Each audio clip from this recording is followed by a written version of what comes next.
A.G. Sheppard, ladies and gentlemen.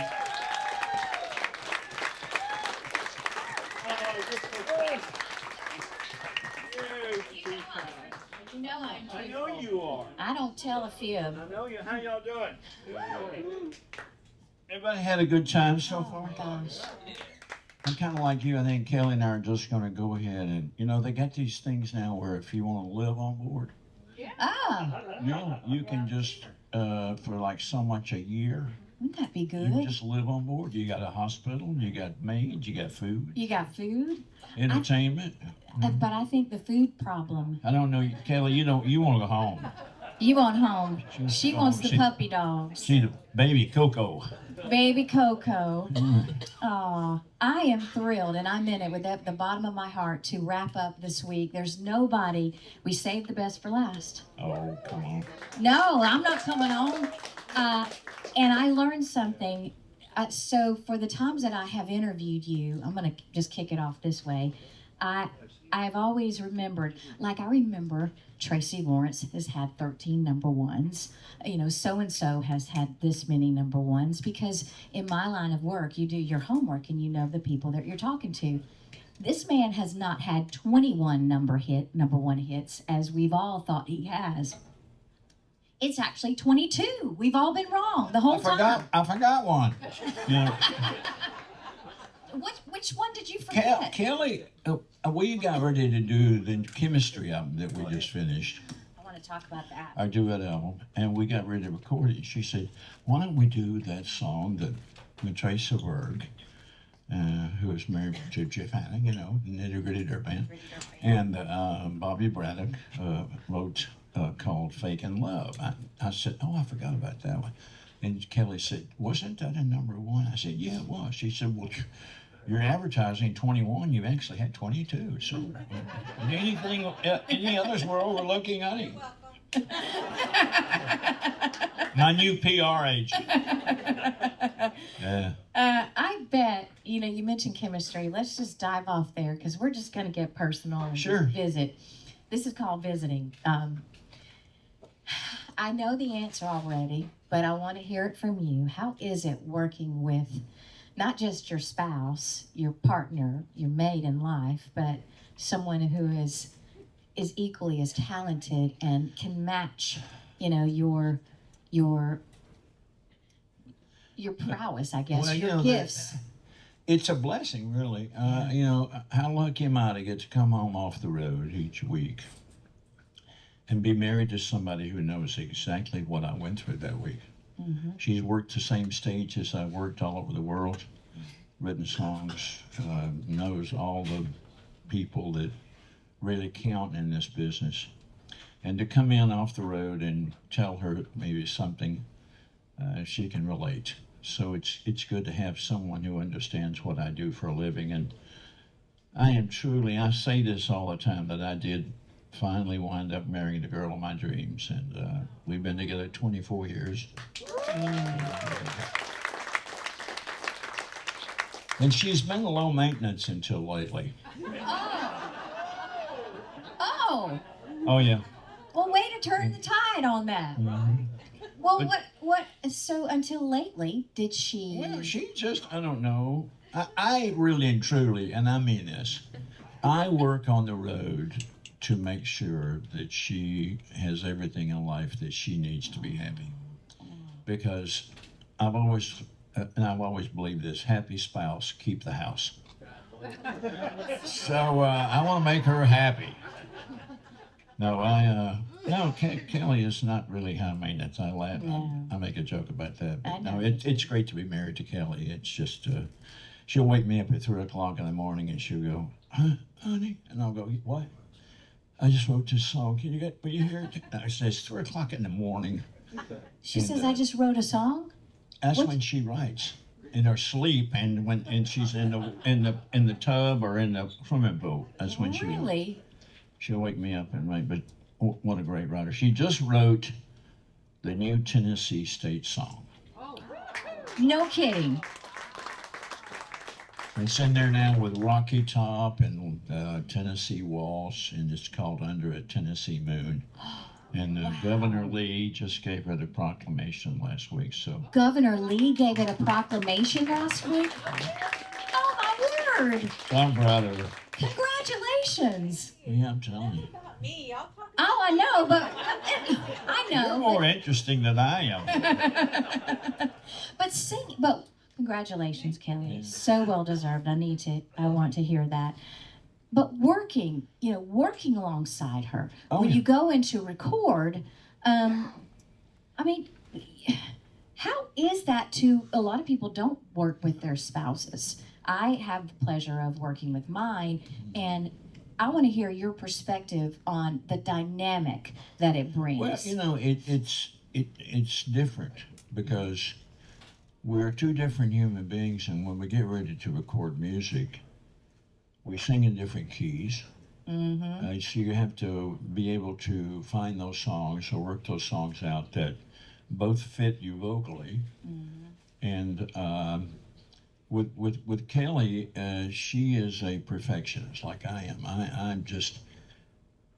People ask me all the time, "Do you ever listen to your songs, your albums?" I hear them occasionally, but I don't dwell on it because I always hear something I could have done to have made it better. Mm.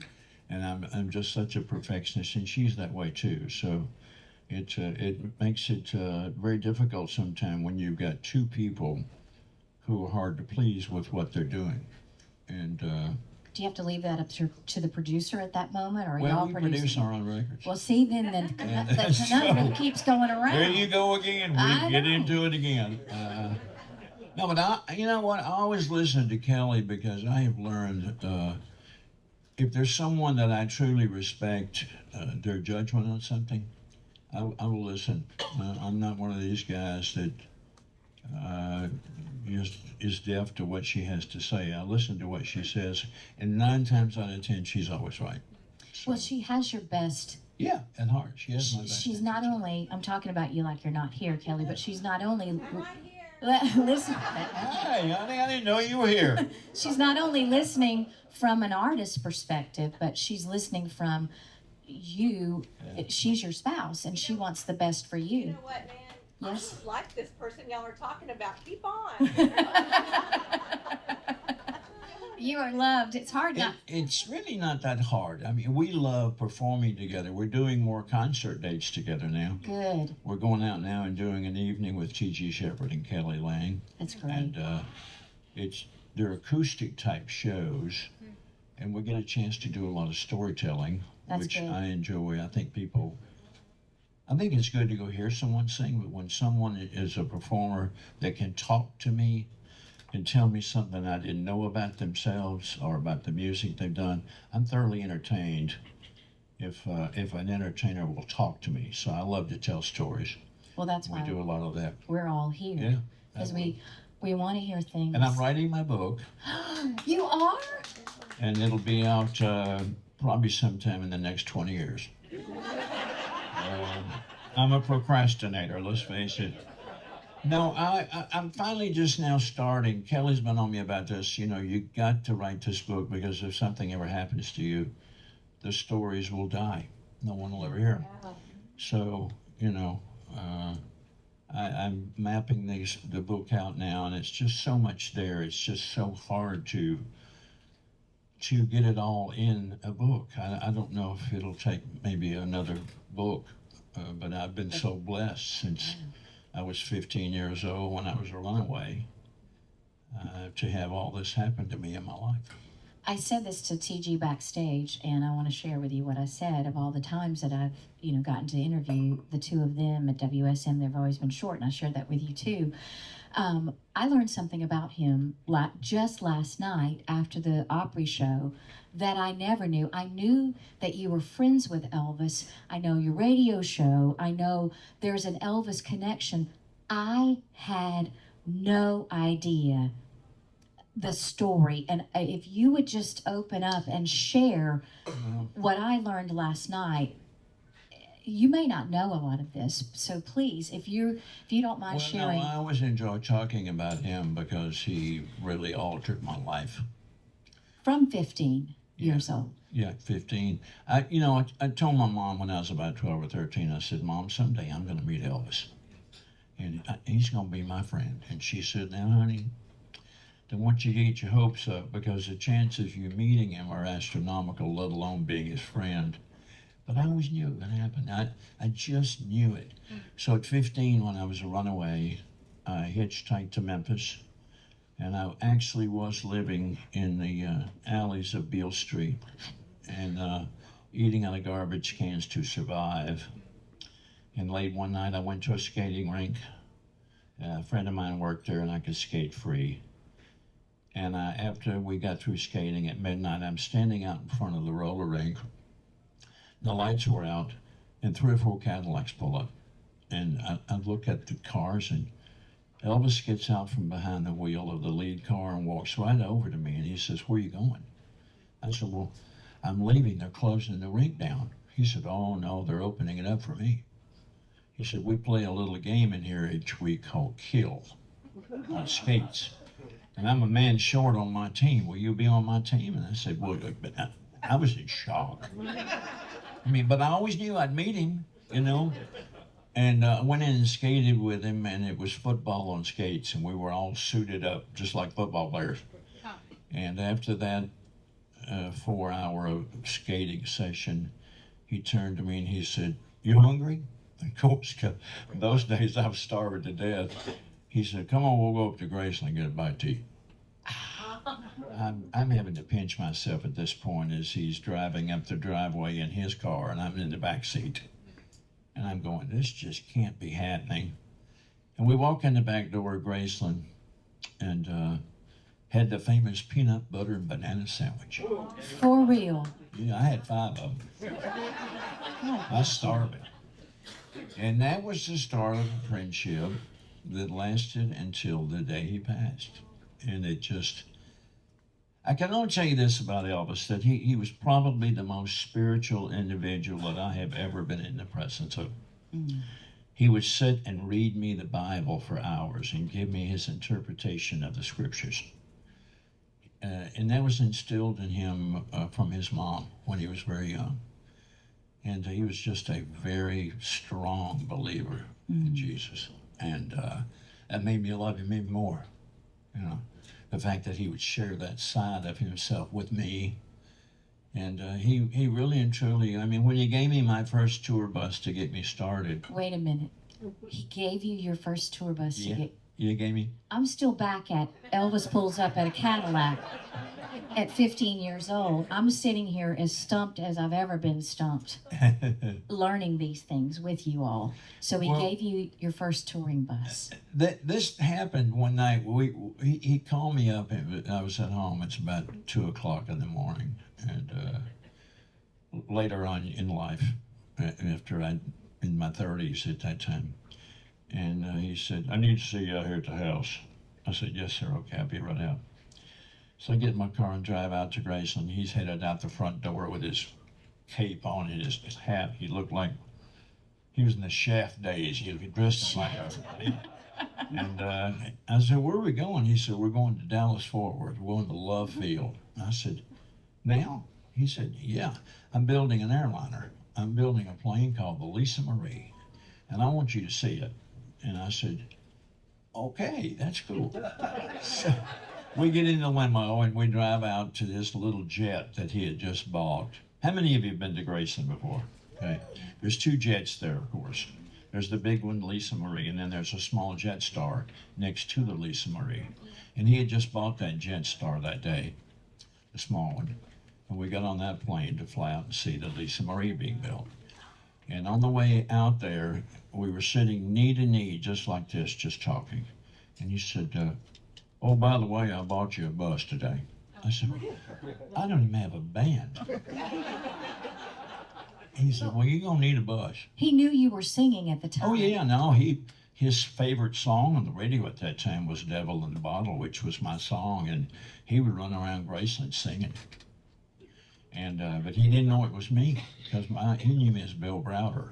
And I changed my name to T.G. Sheppard to keep from losing my job at RCA, because I was recording from Motown. and that was a conflict of interest. So, I told you this was going to be we saved the best for the last. so when, Wow. so he would run around Graceland singing "There's a Devil," and it would just freak me out when I'd hear him singing it. And I couldn't tell him it was me because I didn't want to lose my job at RCA. Elvis Presley didn't know that was you on the radio.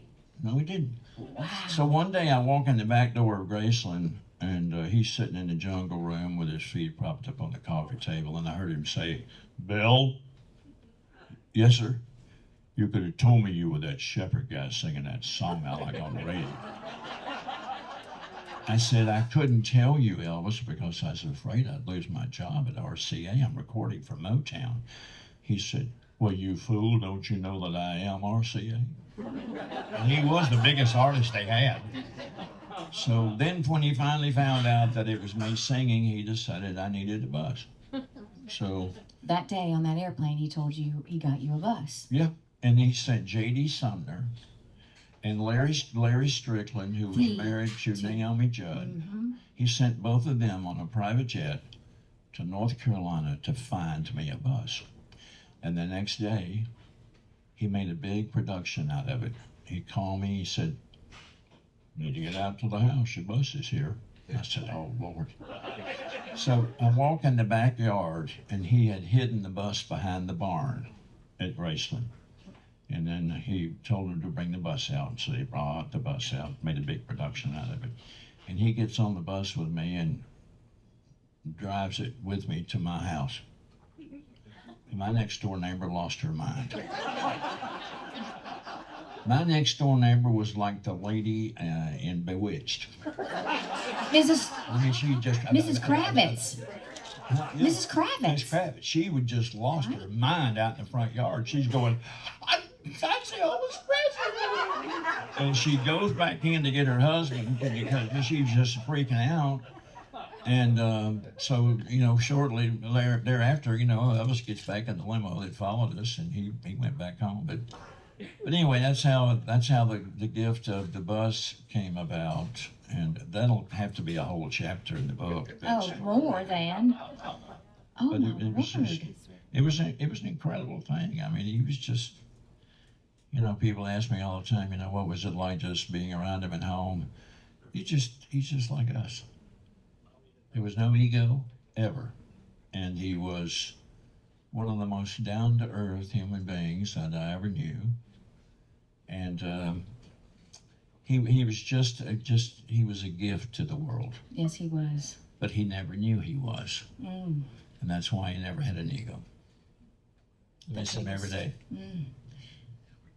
We still see Priscilla and talk to her a lot. Kelly and Do you? the strangest thing is, another thing why Kelly and I are so yoked together is, who would have believed that at 15 years old I would become dear friends with Elvis? And now all these years later, after Elvis had passed, Priscilla and Kelly have become dear friends.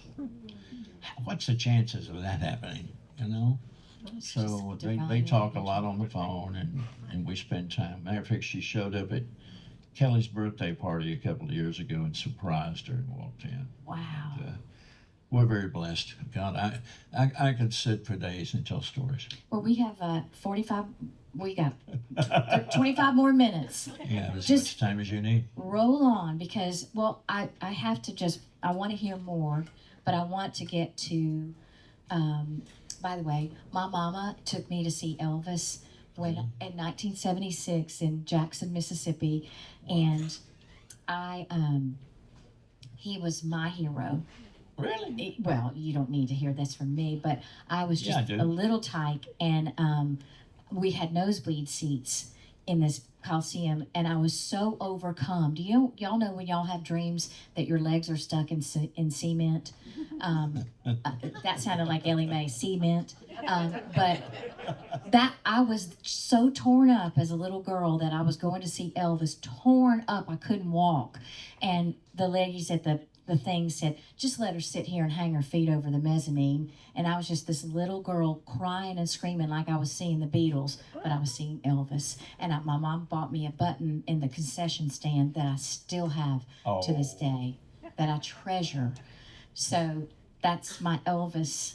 I loved Elvis. I can't believe you never knew that I knew Elvis. I knew that you knew him, and I knew there was a friendship, but I did not know that it was that in depth, and that that he did so much for you. I was actually with him the night before he passed, and we were playing racquetball in the racquetball court at Graceland, and about midnight he got hit and knocked a crown loose, and they were leaving on tour the next day. And so he had to go to the dentist, and so we said goodnight because he knew I was driving back to Nashville that night. And a few minutes later, Charlie Hodge, who worked for Elvis, was the guy that played guitar next to him and handed him his scarves all those years. He came down in the racquetball court, and he said, Elvis wants to see you. I said, oh, okay. So I walk up to the car, and he's sitting there, and he lowers the window on the Stutz Bearcat, the black one that's on display now at Graceland. And I knelt down next to the car with my arms, inside the door like this, and he's sitting right here. He said, I know you're leaving tonight, but I just wanted to tell you before you go that I love you. And he never told me that before. And all the years I knew him, and I knew then, was he trying to tell me something? Was it a hidden meaning there that I didn't catch or didn't know? And of course, that night he left, he was gone. So that'll all be in the book. It's tough to get through those stories, but it was. Wow. Yeah, he was a force. He was a force. Yeah. Still is. Shoo. Still is, yeah. You didn't know you should have known you were going to get great stories from this man. And I was just so excited to learn. Thank you, by the way, for sharing all that. Oh. I don't know how many of you have heard that. Obviously, I have never. It'll all be in the book. Good. Go get it. Go get it. Pre-order. Maybe we need to. Can't wait 20 years. No, we can't. Now, hopefully the book will be out next year. Wouldn't that be great? It needs to be. Please do. See, I'm just trying to come up with a title. I used to love the old movie It's a Wonderful Life with Jimmy Stewart, and how he touched, if he had never been born, how the world would have been different.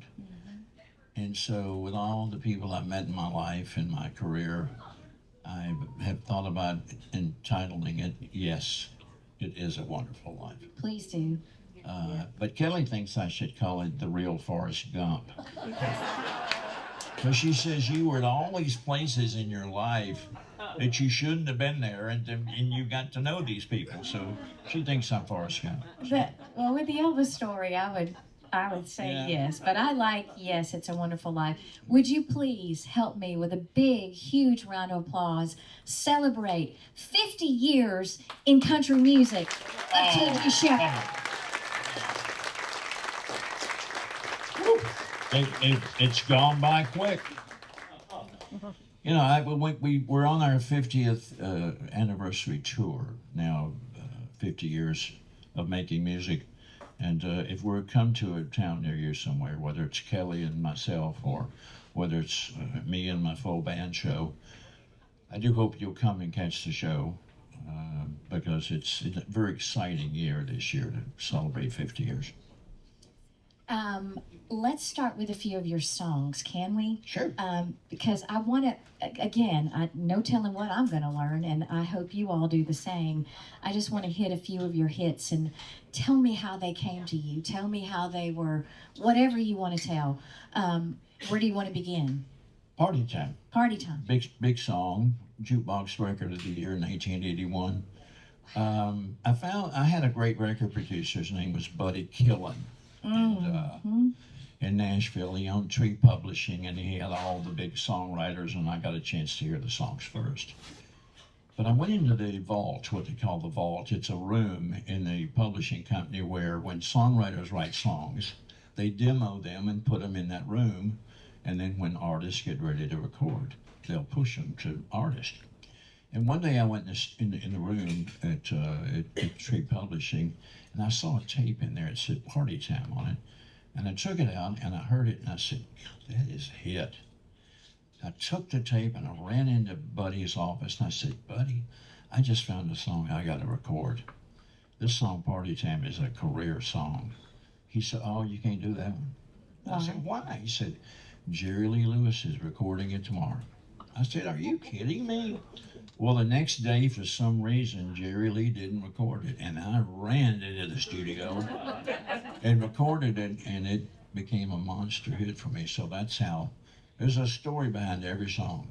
So that particular song it wasn't supposed to have happened, but it did. Thank Another God he didn't. song? Thank God. Please. How about, well, Do You Want to Go to Heaven is celebrating 45 years as a number one. Do you want to jump off there? Yeah, we Okay, can. okay. Curly Putman, who wrote Green Grass Island. Right. You know. And Big how many song. others? Yeah. Yeah. I was getting ready to go in the studio, and Dan Wilson, Stan, he said, Curly Putman and a couple of the guys have just written this song called Do You Want to Go to Heaven? I'd like to play it for you. I said, sure. So we were sitting in the office, and I heard it, and I love story songs.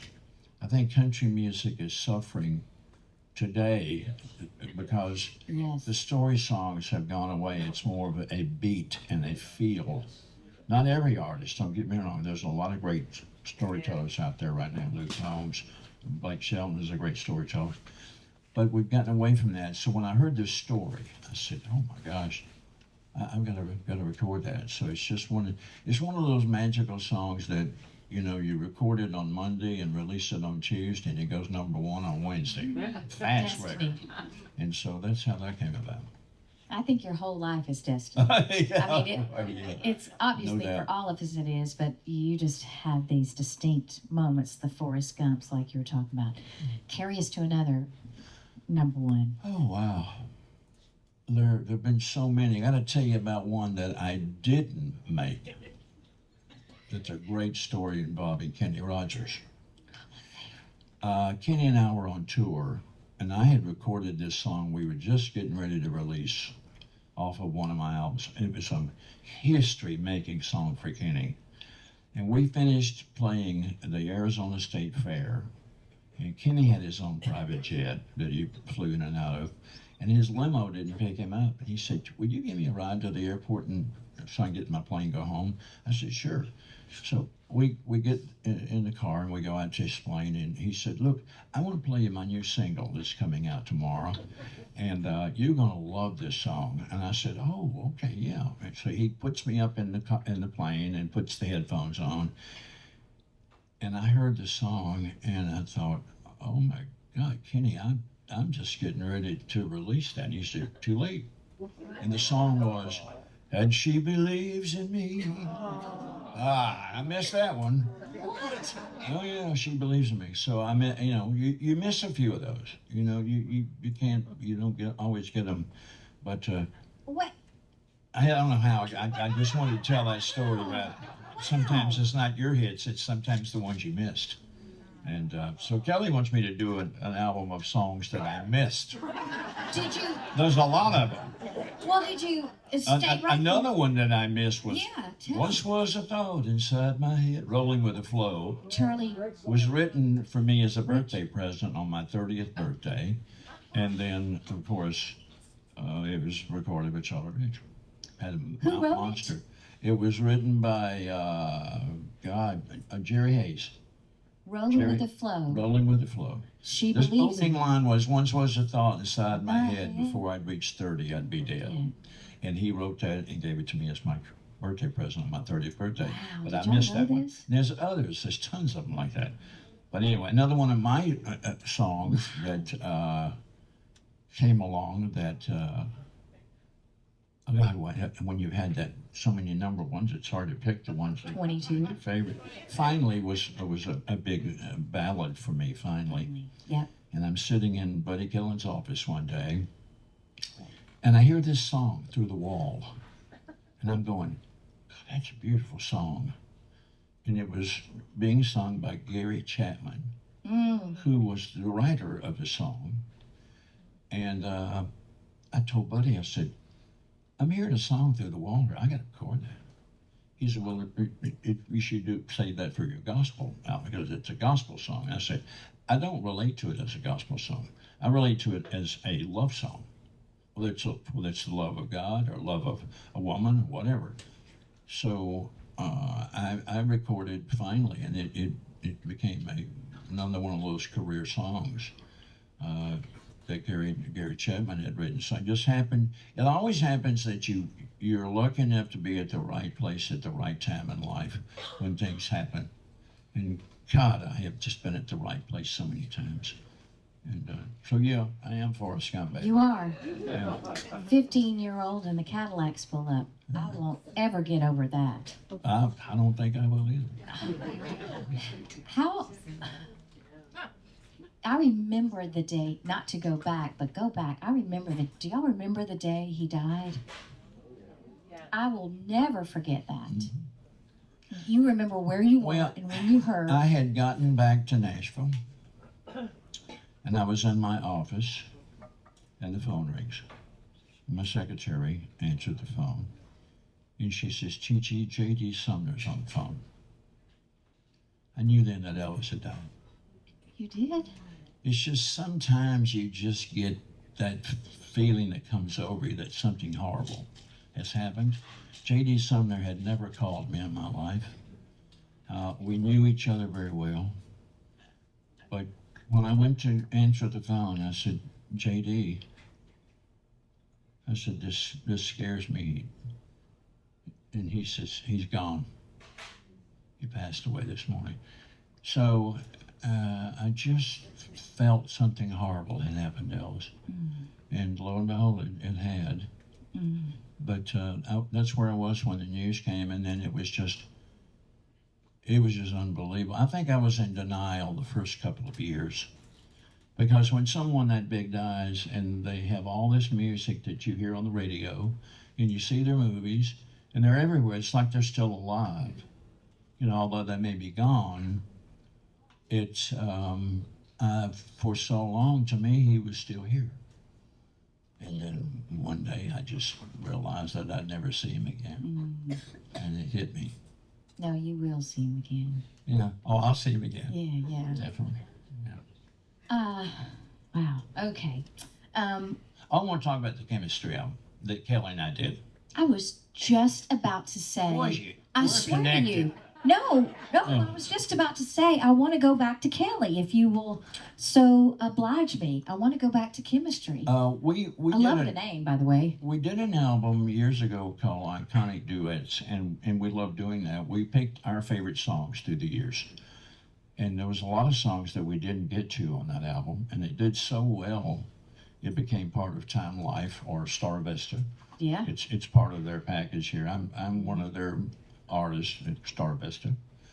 And it was time to go back in the studio again, and Kelly said, let's pick a few of our favorites. So we sat down and picked, songs like, well, it's too late, baby, now it's too late. We picked Carly that. Simon? Yeah. And Carole King song, Carole King. And then we picked, what are the other songs on that? Kelly wrote a couple of songs on the album, too. Which one was that again, honey? You know But it was just time to do another duet album because we wanted to go out and do some shows together and do some duets, and so. Oh, still the one. Still the one, yeah, Shania Twain. Oh, hang on, I'll look it up. Look at that, baby. We had gone to Las Vegas to catch Shania Nice. at Planet Hollywood. Her show was tremendous. And so when we got back home, we kept catching ourselves, you're still the one I belong to, one I belong. And I said, Kelly, we need to do that. And she said, yes, we do. So we did that on the album. Okay. Because You Loved Me. Oh, yeah. Celine Dion. That's a good one. Because You Love Me. Kiss You All Over. Kiss You All Over, Exile. I Yeah. Don't Want to Miss a Thing. Yeah, Don't Want to Miss a Thing. Quando. Quando, quando. Really? Tell me when will you be mine? More today than yesterday. That's More great. today than yesterday. Faking love. Faking love. Making love. Too late, baby. Oh, do that to me one more time. Oh, Captain and Tennille. One more And time. Kenny Rogers, Morning Desire. Morning Oh, Desire. I love that. Love that song. Okay, which is y'all's favorite from that? I mean, that's a lot of love songs. I'm kind of partial to Morning Desire, although we haven't put that in the show yet. What's yours go? I like Too Late, Baby. Yeah, Too Late, Baby, And the because it's. The song that I wrote on there is called Addicted to You. Oh, And, I wrote it for him for his album before that, but we made it into a duet. So terrific. So the chemistry elements, That's it's out there where priceless. music is sold almost everywhere, so you can But go hear it. the blending of your voices. I mean, I've seen you guys perform together often, and I love it when you all do Islands in the Stream too. Have Oh, I y'all love seen that that? song, yeah. Yeah, that's a good one. Well, now, we can't mention Islands in the Stream without mentioning our very dear friend Barry Very Gibb. good. He is like Really? my little brother. We're very, very close. And Kelly is actually sings with Barry from time to time, Barry Gibb. Wow, And lucky man. Kelly sang at the induction ceremonies, at the medallion ceremonies at the Hall of Fame when Kenny Rogers was inducted. And Barry was the surprise guest that snuck in. And she and Barry walked out on stage with Kenny in the front row and sang Islands in the Stream to him. What a moment! That was pretty. Oh heavy- my heavy night. gosh! So Barry is Barry's just one of those very dear friends that we were just down at his home a few weeks ago visiting with him, and just one of the the number one songwriter in the world for BMI was Paul. It still is Paul McCartney, and Barry Gibb's number two. Is he really? Yeah, just a monster writer and singer, but one of the great guys. So You don't think about all those hits that Barry Gibbs wrote. oh Oh wow! yeah, and then so we've been blessed to. Chemistry. If y'all haven't seen that, or if you have a chance, this is me with my fan hat on, because I have to put it on for folks like these, but then and friends. But if you get a chance to see them on tour this year, or see their duet, shows, please go see them together, because Yeah. Would love to have you. we love. Yeah, I'm inviting you on his behalf. I want to ask you this, if you don't mind. Sure. There's so many artists that come up to you, I'm sure, because you are legendary as much as you are humble. But is there one thing that you tell young stars, and we talked about young music and how, whether we like the country that's on the radio or not, I'm sure those people come up to you seeking, Advice. how do you become Billboard's 100 country greatest artists, and how do you stay as long at the top with a career that continues on at this day? And I'm serious, what is the one thing that if I came up to you and asked that, I what get would it you a say? lot. I get it at What would every you meet say? and greet, and I get it in fan mail. I get it everywhere, and I have an answer that I really strongly believe in. There's people that always come up to me and go, I always dreamed of doing what you're doing, and you're one of those people, Nan. Did you hear her sing the other night on the Opry show with Jamie O'Neill? This woman has one of the greatest voices as a singer. And I'm encouraging her to stay after her dream of fulfilling her dream by recording, because she is so good. But here's the advice I give people that walk up to me, and I give it to you now. People walk up and go, I wanted to do what you do my whole life. I've dreamed of doing it, but I'm older. It got away from me, and it just didn't happen for me. And my answer to them is this: don't ever give up on your dream, because it's never too late in life to be who you might have been. Really, never. So just believe in what you do, and you might not catch the brass ring, the big one that you're looking for, but you'll catch part of it if you just believe and stay true and put God in your life and pray for it, pray about it. Aren't you glad That's you the came strong to this afternoon? Yes. There's no better way to end this time that we've all had together with thoughts like that, with a kind heart like that, and with thank you for No. what you said about Thank you me. for being our friend for so many years. God bless you, but thank you mostly for who you are, Oh, who gosh. you love and live with, and who you are every day. And again, I'm so glad that you wrapped up your week with this man. Thank you for the love that you've shown all of us this week, especially in times in intimate settings like this, because and appreciate your honesty and your You're so kind to candidness. say that. And I also want to mention, if you want to keep up with what we're doing, go to tgsheppard.com or kellylane.net. Our tour schedules, everything we do is on, we're very big on social media. Yes, you are. Go to YouTube, check out the videos that we do all the time, and follow us on Facebook and Twitter and Instagram, those things. So, but thank you. Thank you. God bless you. God bless You you. are loved. God bless all of you. Safe I want- trip home. I want to open up the floor. Would you take just a few questions? Sure, I'll take a If, question or two, yeah. Please, yes, sir. Yes, sir. Yes. Recently you posted an article about your start and how Motown was trying to get a subsidiary with country music. And I had not known this before, but you performed on the Motown 25 special. television special, the one where Michael Jackson debuted the He moonwalk. had moonwalk, yeah. What was that like being the It was a freaky night. country guy at a Motown special? Well, the Motown 25 special was filmed at the Santa Monica Civic Center in California. And I remember the night so well. It was all the Motown acts. You know, Lionel Richie was there, and Richard Pryor, and I think Lionel brought me on. And I'm standing in the wings when they introduced Michael Jackson. And I watched him walk on stage, and all of a sudden I thought the floor was moving. I really thought it was like a moving sidewalk with him doing the moonwalk, but it wasn't moving. It was him. And it just freaked everybody out. But that was a history-making night to do the Motown 25 special.